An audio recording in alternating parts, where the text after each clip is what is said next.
এ খাদিজা, সারাদিন দিনের দাওয়াত দিছি, পেটে কিছুই নাই, ঘরে কোনো খাবার আছে কিনা?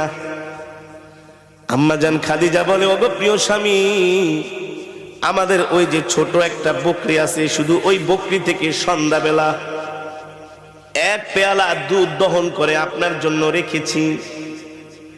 আর পাশের বাড়ির মানুষ হাদিয়া হিসাবে আমাদেরকে 4টা খেজুর দিয়ে গেছে।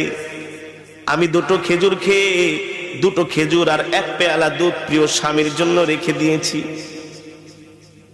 আপনাদের কাছে আমার প্রশ্ন, সারাদিন না খাওয়া মানুষের কি এক পেয়ালা দুধে কি পেট ভরে, তৃপ্তি মিঠে?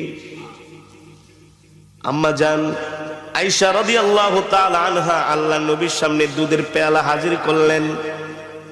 নবীজি অর্ধেকটুকুন দুধ খেয়ে অর্ধেকটুকুন দুধ আম্মা জানকে দিয়ে দিলেন।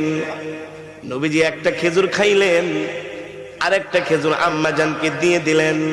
আম্মা জান বলে, ওগো প্রিয় স্বামী, 2টো খেজুরে আপনি খেয়ে ফেলেন।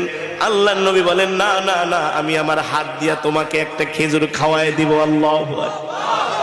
এই কথা বলতে বলতে হঠাৎ করে নবীজির চোখ চলে যায় আম্মা জানের কাপড়ের দিকে। আম্মা জান যে কাপড় পরেছেন, ওই কাপড়ের মধ্যে এত তালি, এত তালি, এত তালি, এখন আর মনে হয় কাপড় ছিঁড়ে গেলে তালি দেওয়ার মতো জায়গা থাকবে না। সরকার দো আলম আম্মা জানের মুখের দিকে তাকায় বলে, খাদিজা, এ খাদিজা,